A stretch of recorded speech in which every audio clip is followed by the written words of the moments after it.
11th standard chapter 3 exercise 3.5 la 9th problem பார்க்கலாம். Show that cot of 7 1/2 degree equal to root 2 plus root 3 plus root 4 plus root 6. இததான் நம்ம proof பண்ணோம். Cot of 7 1/2 degree. So first LHS எடுத்துக்கிறோம். Cot of 7 1/2 degree equal to cos theta by sin theta தான் cot theta. So இத cos by sin ன்னு எழுதிக்கிறோம். Cos of 7 1/2 degree divided by sin of 7 1/2 degree. இப்ப multiply numerator and denominator by 2 sin 7.5 degree. 2 sin 7.5 degree ஆல multiply and divide by numerator யும் denominator யும் divide பண்ண போறோம். எதாலனா 2 sin 7 1/2 degree ஆல. அப்ப இந்த term as it is அப்படியே தான் இருக்கும். cos 7 1/2 degree divided by sin 7 1/2 degree. இந்த இடம் மட்டும் multiply பண்ணி divide பண்றோம். அப்ப 2 sin 7 1/2 degree divided by 2 sin 7 1/2 degree. இப்போ இத அரேஞ்ச் பண்ணி எழுதுறோம். 2 sin 7 1/2 degree into cos 7 1/2 degree divided by 2 sin into sin வந்து என்னமாயிடும்? sin square ஆயிடும். So sin square 7 1/2 degree ன்னு எழுதிட்டோம். இப்ப 2 sin a cos a என்ற ஃபார்மட்ல இருக்கு. அது எதோட ஃபார்முலான்னு பாத்தீங்கன்னா sin 2a ஓட ஃபார்முலா வந்து 2 sin a cos a. அப்ப sin 2a தான் இந்த 7 1/2 degree. So a வை வந்து 7 1/2 degree ன்னு எழுதிருப்போம். divided by 2 sin square 7 1/2 degree எப்படி எழுதுறோம்னா 1 minus cos 2 7 1/2 1 minus cos 2a ன்னு எழுதுறோம். 1 minus cos 2a 2 into a ஓட வேல்யூ வந்து 7 1/2 degree. நெக்ஸ்ட் இந்த 7 1/2 எப்படி எழுதணும்னு பாத்தீங்கன்னா 7 2s are 14 14 plus 1 15 மிக்ஸடா இம்ப்ராப்பர் ஃபிராக்ஷனா மாத்தறனா இது என்ன ஆயிடும்னா 15/2 degree ஆயிடும். அப்ப இந்த 2 and 2 என்ன ஆயிடுச்சுனா கேன்சல் ஆயிடுச்சு. அப்ப sin 15 degree மட்டும் வரும். அதே மாதிரி இங்கேயும் cos 15 degree 2 2 கேன்சல் ஆயிடும். ஃபர்ஸ்ட் இம்ப்ராப்பர் ஃபிராக்ஷனா மாத்திக்கிட்டோம்னா 15/2 வரும். 2 2 கேன்சல் ஆயிடும். அப்ப sin 15 degree divided by 1 minus cos 15 degree வந்துரும். நெக்ஸ்ட் இந்த sin 15 degree வந்து வேல்யூஸ் வரா மாதிரி சேஞ்ச் பண்றோம். sin of a minus b ன்ற ஃபார்மட்ல. அப்ப 45 minus 30 வந்து 15 ஆயிடுச்சு. அதே மாதிரி இங்கேயும் 45 minus 30 15 ஆயிடும். இது எந்த ஃபார்முலானா ஐடென்டிட்டி ஃபார்முலால இது ரெண்டுத்தையும் எக்ஸ்பேண்ட் பண்ண போறோம். அப்ப sin of a minus b ஓட ஃபார்முலா பாத்தீங்கன்னா sin a cos b minus cos a sin b. So sin a ன்றது 45 b ன்றது 30. ஃபர்ஸ்ட் நியூமரேட்டர் எக்ஸ்பேண்ட் பண்ணிக்கலாம், அதுக்கு அப்புறம் டினாமினேட்டர் எக்ஸ்பேண்ட் பண்ணலாம். sin a cos b அப்ப sin 45 degree cos 30 degree minus cos a sin b cos 45 degree sin 30 degree whole divided by இந்த 1 as it is அப்படியே தான் இருக்கு minus as it is அப்படியே தான் இருக்கு. இப்போ இத cos of a minus b ஃபார்முலால எக்ஸ்பேண்ட் பண்ண போறோம். Second formula cos of a minus b equal to cos a cos b plus sin a sin b. So a ன்றது 45 b ன்றது 30. So cos 45 cos 30 plus sin 45 sin 30. இப்போ இதோட values எல்லாம் apply பண்ணி simplify பண்ணோம்னா நமக்கு இந்த ப்ரூஃப் கிடைக்கும். வேல்யூஸும் சிம்பிளிஃபிகேஷனும் பார்த்து பண்ணுங்க. So வேல்யூ வந்து sin 45 க்கு 1/√2 cos 30 க்கு √3/2 minus as it is cos 45 1/√2 sin 30 1/2 whole divided by the 1 as it is அப்படியே தான் வச்சிருக்கோம். இத சிம்பிளிஃபை பண்ணும்போது அதை ரிமூவ் பண்ணிக்கலாம். 1 மைனஸ் அப்படியே போட்டாச்சு. cos 45 ஓட value 1/√2 cos 30 is √3/2 plus sin 45 வந்து 1/√2 sin 30 வந்து 1/2. இந்த வேல்யூஸ் எல்லாமே நம்ம பை ஹார்ட் பண்ணி வச்சிருப்போம். சோ அந்த வேல்யூஸை சப்ஸ்டிட்யூட் பண்ணிக்கலாம். இப்போ மல்டிப்ளை பண்ணிக்கலாம்.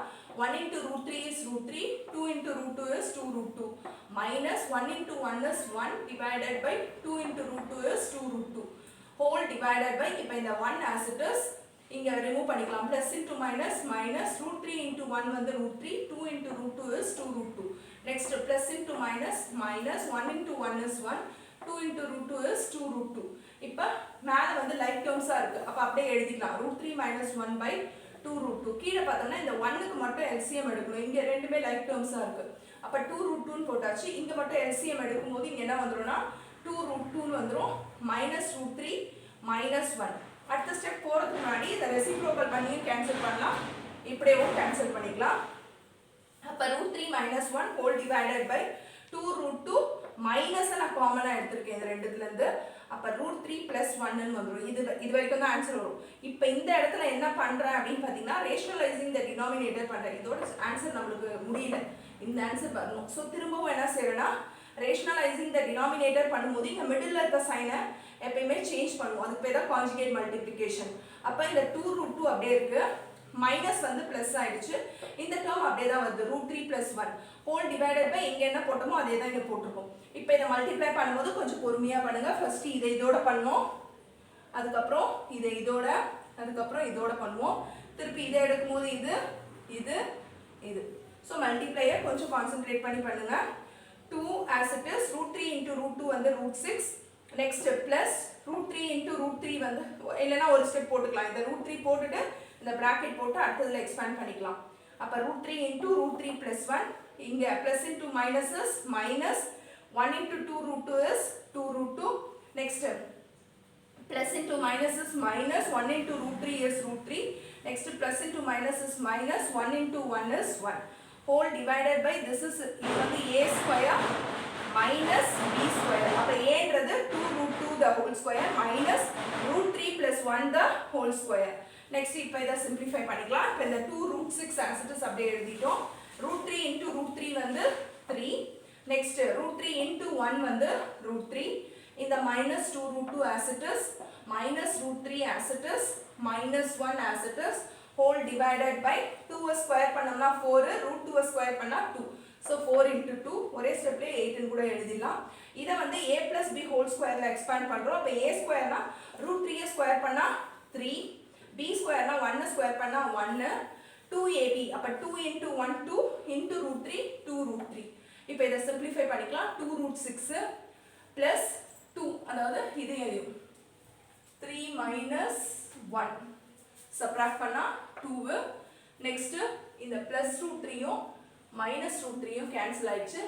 ரிமைனிங் இருக்குது minus 2 root 2 divided by 4 2s are 8, 3 plus 1 4 plus into minus minus 4 plus into minus minus 2 root 3 ன்னு ஆயிடுச்சு. இந்த 2 root 6 plus 2 minus 2 root 2 as it is அப்படியே வச்சிருக்கோம். divided by இப்போ இந்த 8யும் 4யும் சப்ராக்ட் பண்றோம். 8 minus 4 வந்து 4 minus 2 root 3. ஸோ இப்போ இந்த நியூமரேட்டர்ல இருந்து 2 காமனா எடுக்கிறோம். அப்போ இங்க root 6 இருக்கு, இங்க வந்து இந்த 2 எழுதிருக்கோம் plus 1 divided by denominatorலயும் 2 காமனா எடுக்கிறோம். 2 2s are 4, அப்ப 2 வந்துரும். இந்த 2 ஆல்ரெடி காமனா எடுத்தாச்சு, minus root 3 மட்டும் வரும். ஸோ இப்போ இதுவும் கேன்சல் ஆயிடுச்சு. அகைன் நம்மளுக்கு ப்ரூஃப் வரல, இதோட சால்வ் பண்ணியாச்சு. பட் நம்மளுக்கு இந்த ப்ரூஃப் வரும். திரும்பவும் அகைன் என்ன பண்றோம்னா ரேஷனலைசிங் த டினாமினேட்டர் கான்ஜுகேட் பண்றோம். அப்ப இங்க 2 minus root 3 இருக்கு. அப்ப ரெண்டுத்தையும் ஏதாவது டிவைட் பண்ணுவோம். 2 plus root 3 by 2 plus root 3 conjugate பண்றோம். இப்போ இதோட இந்த டேர்மை இதோட இந்த டேர்மை எப்படி மல்டிப்ளை பண்ணலாம்னு பாருங்க. 2 into root 6 2 root 6 போட்டாச்சு. next root 6 into root 3. next plus into minus minus 2 into root 2 is 2 root 2. next plus into minus minus root 2 into root 3 அப்படியே போட்டுருக்கோம். next plus 1 into 2 is 2 plus 1 into root 3 is root 3 whole divided by a plus b into a minus b. அப்ப a square னா 2 square, b square னா minus root 3 square. next இந்த 2 root 6 அப்படியே இருக்கு. இந்த root 3 இந்த 6 நம்ம அகைன் ஸ்ப்ளிட் பண்றோம். எப்படின்னா root 3 into root 2. ஏன் ஸ்ப்ளிட் பண்றோம் அப்படின்னு பாத்தீங்கன்னா நமக்கு இந்த ஃபார்மேட்ல வரணும் ஆன்சர், அதுக்காக ஸ்ப்ளிட் பண்ணிக்கிறோம். மைனஸ் இந்த 2 root 2 as it is, இந்த 2 root 2 into root 3 உள்ள மல்டிப்ளை பண்ணிக்கலாம். ஏன்னா root 6 ன்னு ஒரு ஆன்சர் வரணும். ஸோ root 6 ன்னு வச்சிருக்கோம். plus 2 plus root 3 whole divided by 2 square பண்ணா 4, root 3 ஸ்கொயர் பண்ணா 3. 4ல 3 போயிடுச்சுன்னா 1. கீழே டினாமினேட்டர்ல 1 இருந்தா அடுத்த ஸ்டெப்ல போட வேணாம், நியூமரேட்டர் மட்டும் போட்டா போதும். இப்போ இந்த 2 root 6 இங்க ஒரு minus root 6. அப்ப 2 root 6ல ஒரு root 6 போயிடுச்சுன்னா root 6 வந்துரும். நெக்ஸ்ட் பாத்தீங்கன்னா root 2 க்கு போணும். இங்க வந்து root 3 into root 3. இந்த root 3 into root 3 வந்து 3 ஆயிடும். அப்ப 3 root 2ல ஒரு root 2 போயிடுச்சுன்னா என்ன ஆயிடும்? இல்ல ஒரு ஸ்டெப் போட்டுக்கலாம். இது 3 root 2 ஆயிடுச்சு, minus 2 root 2 plus 2 plus root 3. இதுக்கு அப்புறம் வேணா இத சப்ட்ராக்ட் பண்ணிக்கலாம். ஃபர்ஸ்ட் இத மட்டும் தான் நம்ம இப்ப சப்ட்ராக்ட் பண்ணிருக்கோம். நெக்ஸ்ட் இந்த root 6 as it is அப்படியே வந்துரும். இந்த இடத்துல இது ரெண்டுத்தையும் என்ன செய்றோம்னா சப்ட்ராக்ட் பண்றோம். ஏன்னா இங்க root 2 இருக்கு, இங்க root 2 இருக்கு. அப்ப 3 root 2ல 2 root 2 போயிடுச்சுனா ஒரே ஒரு root 2 தான் வரும். இந்த root 3 அப்படியே வந்துரும், 2 as it is வந்துரும். நமக்கு இருக்கிற ப்ரூஃப் இருக்குதான்னு செக் பண்ணிக்கலாம். root 6 இருக்கு, நெக்ஸ்ட் √2 இருக்கு, √3 இருக்கு, ஆனா √4 மட்டும் இல்லை, அதுக்கு பதில் என்ன இருக்குன்னா 2 இருக்கு. ஸோ இதை நம்ம அரேஞ்ச் பண்ணிட்டோம்னா ஆன்சர் கிடைச்சிரும். இப்போ எப்படி அரேஞ்ச் பண்ணுறோம்னு பார்த்தீங்கன்னா இந்த √2 ஃபர்ஸ்ட் கொடுத்துருக்காங்க, ஸோ √2 எழுதியிருக்கோம், √3 எழுதியிருக்கோம், √4க்கு பதில் இங்கே 2 இருக்கு. இப்போ √4 நம்ம போட்டோம்னா 4 ரூட்டை விட்டு வெளியே எடுத்தோம்னா என்ன வந்துடும், 2ன்னு வந்துடும். ஸோ அவங்க கொடுத்துருக்க ப்ரூஃப்காக இந்த 2 என்னன்னு எழுதுறோம்னா √4ன்னு எழுதுறோம். √6 as it is அங்கேயே இருக்கு. So the answer is √2 plus √3 plus √4 plus √6. This is the RHS ends proof. That's all.